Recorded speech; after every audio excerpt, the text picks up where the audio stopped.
Então, nós somos a NEMP, Associação Nacional das Empresas de Manutenção Predial, e estamos aqui, então, para transmitir também um pouco das nossas experiências como empresários, como técnicos do setor das águas, do saneamento, enfim. We are the National Association of Building Maintenance Companies, which is an abbreviation ANEMP. It is a non-governmental organization of natural and legal persons, voluntary with private law and financial and administrative, of citizens and entities interested in improving activities in our sector. And we are here to answer the questions that Mr. Yasser will give us. Trazemos cá uma pergunta muito pertinente. Senhor Francisco, desculpa, senhor Francisco, o senhor Yasser tem uma pergunta para ti. Ok. Mr. Yasser, your question, sir. Can you hear me now? Yes, sir, clearly.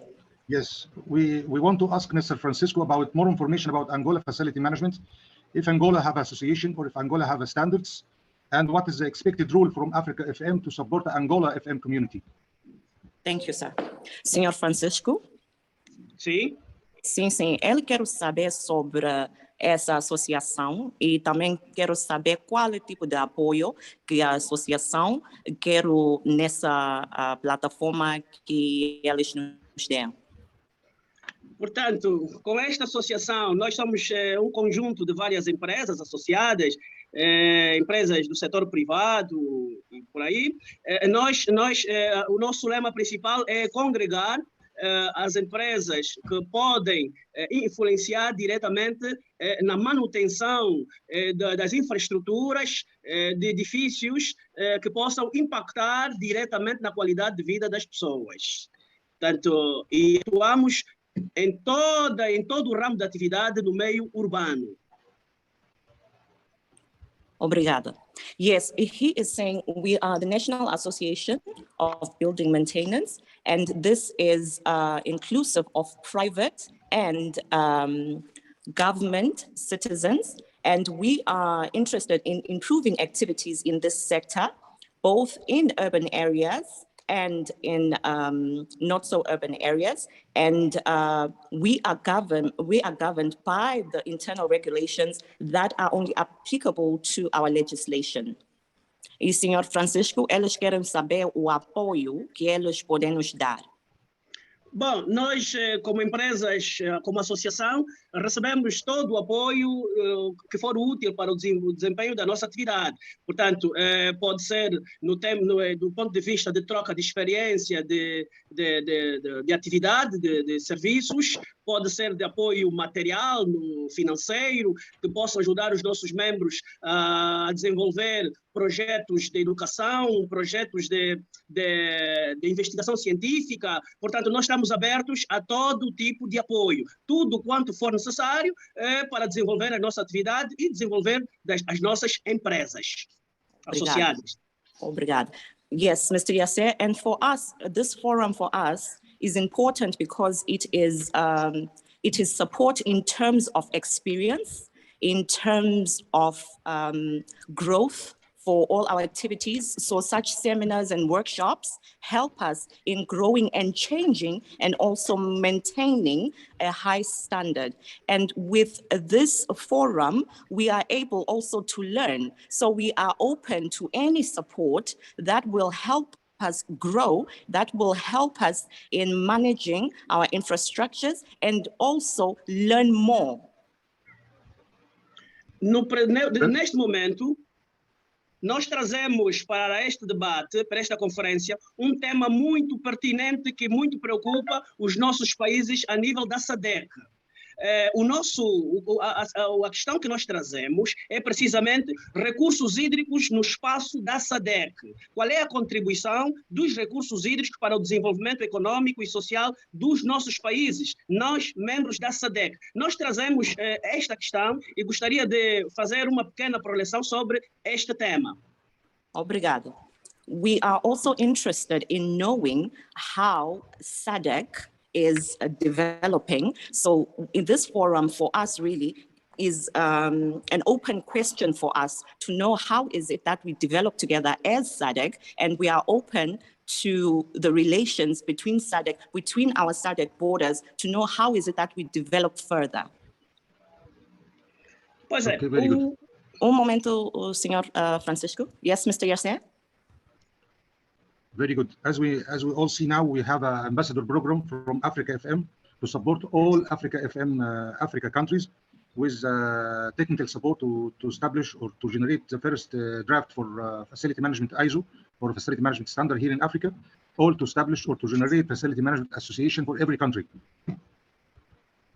So you are most welcome to be one of Africa FM members and to be one of our ambassadors, inshallah. Thank you. Senhor Francisco? Sim. Sim, está bem-vindo para ter o nosso membro ou embaixada para esse tema, o FM. Eles têm apoio técnico que eles podem nos dar para desenvolvimento. Agradecemos e vamos nos fazer chegar, então, a vossa embaixada, levando para até a embaixada algumas propostas concretas que nós achamos que precisamos e muito aqui no nosso país, Angola. Thank you so much for the support, Mr. Yasser. These are some of the things that we are looking for, and we will definitely plan accordingly in order to get all the information that is needed, and because this will help us develop better, and this will help us, especially our nation of Angola. We need as much assistance as possible, and we are open to learning. Thank you, sir. Very good. Mr. Francisco, you will be the first Africa FM ambassador here in our continent. We're happy to inform that. Senhor Francisco? Sim. Vai ser primeiro embaixador nesse continente da África. Muito obrigado. Mas pronto, e agora desenvolvendo um bocado onde está a nossa preocupação, a preocupação da NEMP, consiste no seguinte. A África, do modo geral, é um continente com um índice de desenvolvimento muito baixo. Embora este índice de desenvolvimento não é igual a todos os países, mas, do modo geral, tem um índice de desenvolvimento muito baixo. We're talking... Ok, sim, faz favor. Pois, continuando. E daí vem a nossa preocupação. Qual é a participação do setor hídrico para melhorar a capacidade ou o índice de desenvolvimento da nossa África? O setor hídrico tem um papel primordial, um papel essencial. E é preciso que os Estados, no âmbito das suas preocupações para melhorar a qualidade de vida dos seus habitantes, prestem a devida atenção ao setor hídrico. He is talking about the water being a part of the planet's heritage, and mostly speaking in Africa, and seeing the question whereby when we're talking of Africa having very low, I would say very low support systems, this is one of the first important points that should be addressed in development. A declaração... Let us work together. Senhor Antônio, ele está a dizer isso é importante para nós trabalharmos juntos. Afirmativo, é muito importante, porque a África Austral, principalmente, tem muitos recursos hídricos. No nosso caso, Angola, em Angola, nós partilhamos 5 bacias hidrográficas e nós podemos notar que há muito desperdício de água que nós enviamos para o oceano. E dentro da África Austral, há determinadas regiões que precisam desta água. Nós temos que cooperar, os países da África Austral, temos que cooperar juntos no sentido de fazermos um melhor aproveitamento destas águas que são desperdiçadas. He's talking about, like, for example, in Africa, we have a lot of rivers, and he's asking that at least if Africa joins together to use this wonderful resource in helping our countries, instead of just the water running through our countries and going into the oceans, we should take advantage of that water in order to develop our countries as we work together. Very good. It's one of our team, or one of our objectives. Senhor Francisco, esse é dos nossos objetivos de fazê-lo. Sim, senhor. Eu apresento aqui neste quadro, que vocês devem estar a ver, onde representa, portanto, a capacidade hídrica, a potencialidade hídrica que a nossa África Austral tem. São milhões de metros cúbicos que, infelizmente, são despejados para o mar. E, às vezes, quando nós vemos, no período chuvoso, territórios em Angola, territórios em Moçambique, que ficam inundados por causa da chuva, isto significa dizer que nós não temos infraestruturas hidrotécnicas capazes de poder acondicionar esta água e transferir para outras zonas que têm muita necessidade. Se nós cooperarmos entre os países da África Austral, se haver uma boa cooperação, vai ver que nós poderemos transformar zonas desérticas em zonas de cultivo, em zonas aproveitáveis. Senhor Francisco? Sim. Senhor Francisco, essa tabela nós vamos partilhar para eles, porque agora já tem a outra que tem que falar, o nosso 10 minutos já passou. Mr. Yasse, this is, we are going to share with you an estimate of research that Mr. Francisco has done when talking about the transboundary river basins in SADC and how we can take advantage of these rivers. Yes, I can understand him when he decides to explore more about data. Yes, sir. Yes, yes.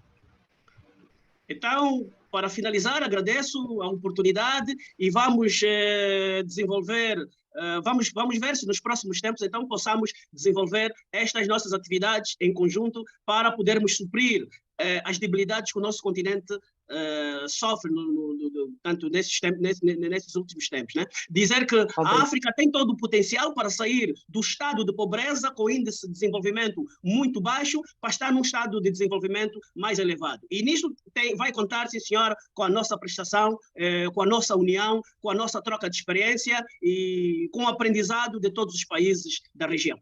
Muito obrigado. Thank you, Mr. Yasse, for this wonderful opportunity.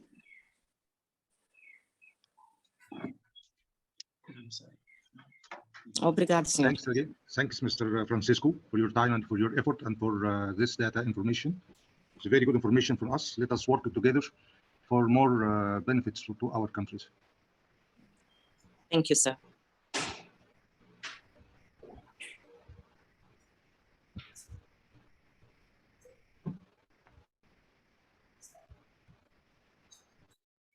From RICS. I'm sorry that I can't present live to you today. We've had some technical issues, so I'm recording this ahead of time. But I'm very pleased to be invited to talk to you today about professional ethics and conduct. Obviously, I'm going to do this from the perspective of RICS, but I'm also going to talk about some of our initiatives which will be relevant to you, even if you're not a member of RICS. I'm hoping that most of you will already know something about RICS, about the organisation. We're a global professional body for property professionals. Our membership spans a wide range of surveying disciplines across construction, valuation, land, and obviously both residential and commercial property management, including facilities management. Being a member of RICS or one of our regulated firms means that you sign up to a set of standards and ethical values that will govern how you practice. So we have technical standards, but we also have sort of overarching rules of conduct. And when you apply to become a member of RICS, when we assess you to become a qualified member, we will check that you understand those rules and those ethics, and that you know how to apply them in practice. And then we continue to regulate our members and our firms against those standards throughout the lifetime of their membership. Where things seem to have gone wrong, we'll give advice and support to help people come back into compliance with standards. In very rare cases where someone can't or won't comply with our standards, we do take disciplinary action against members and firms and might even remove them from membership or regulation. Our standards are really important to us because they provide confidence to clients and to stakeholders. That means that when they choose an RICS firm or an RICS member to deliver services to them, they can have confidence about the behaviour that they can expect from that person or that firm. A couple of years ago, we did some research with clients and stakeholders to find out what was important to them when they engaged a professional, when they engaged a firm.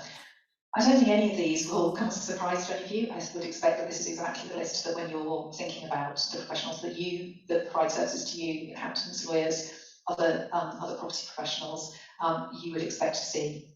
Obviously, you would want them to be focused on your needs and your expectations, but you would want them to be competent and to stay competent throughout their professional life. So understand how to use training and continued professional development to stay up to date with standards and requirements. You want them to be independent, to give you trustworthy advice, and to give that advice clearly in a way that you can understand and is easy for you to access. You want to be able to rely on them. You want to be able to hold them to account if things go wrong. But you also want them to think ahead for you. You want them to provide value beyond perhaps what you might even know when you go into the relationship. You want them to be able to use their professional expertise to give you the best possible advice and to help you think ahead for what's best for you. And these are all the things that we want our standards to support and to assure in our members and firms as well. So professional ethics means more than just complying with the law or complying with a narrow set of rules. Professional ethics, acting ethically, is really about doing the right thing, and sometimes that can be very difficult. Sometimes that might mean that you have to give that trusted, independent advice to a client who doesn't want to hear it.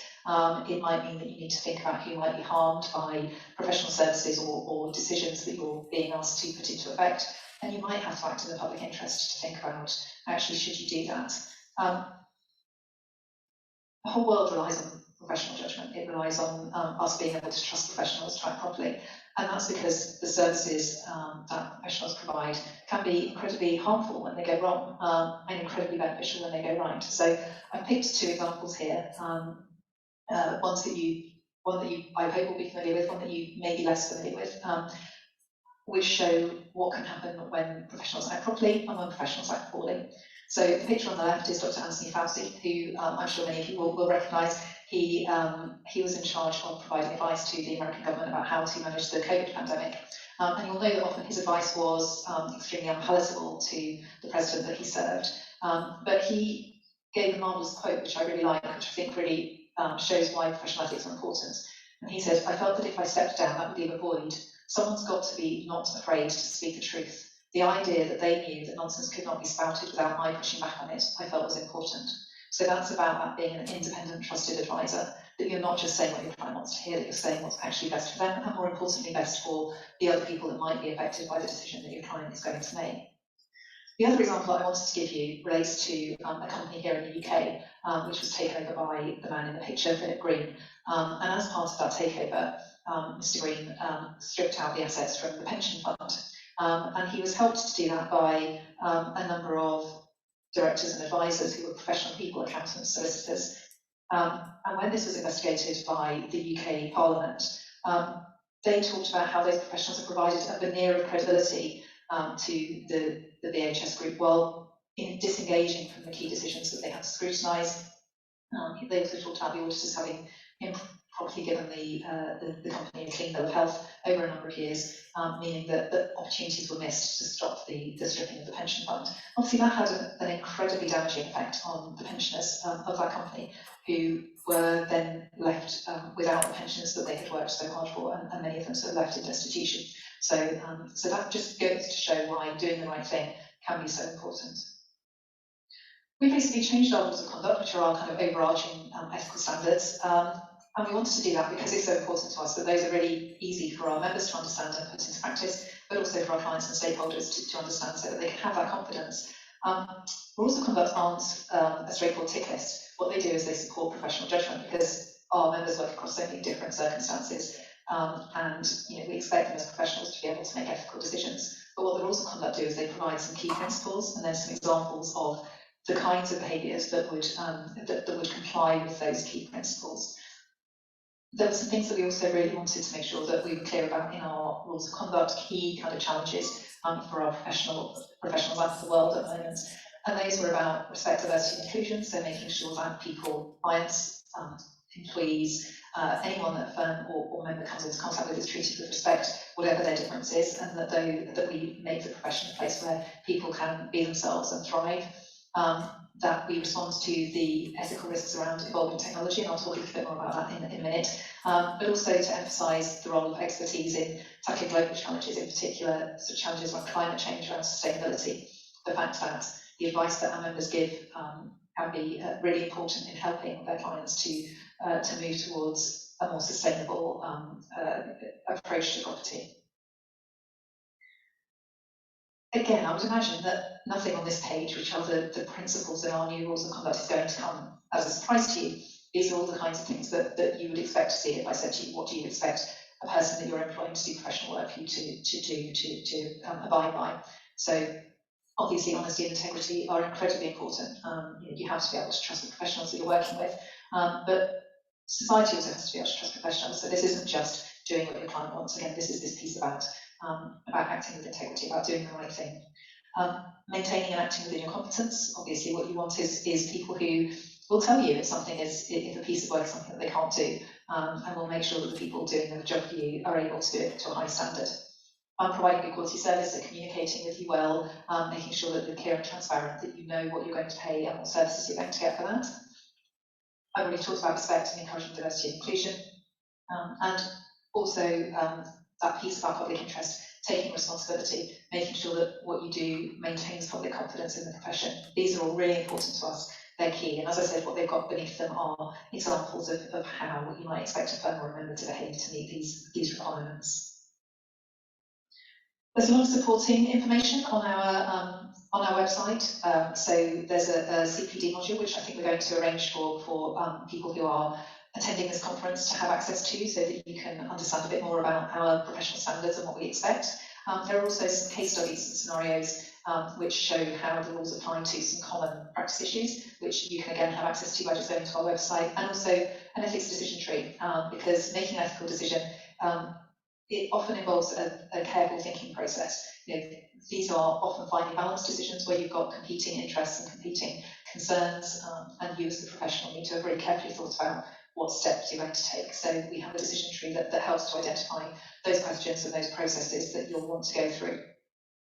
We also have a number of standards available again on our website for anybody who would like to look, which support practice beyond just the rules of conduct. So really importantly for FM, we've got our International Building Operations Standard, which is a benchmarking process which helps to provide consistency in benchmarking across a range of factors which help good, sustainable building operations. So that's a really interesting document to go and look at. It's available on our website. I would encourage you to go and take a look.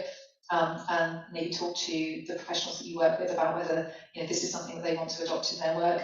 We also have standards around, as you'd expect, conflict of interest, bribery and corruption, money handling, all of those things which you would expect to see from a professional.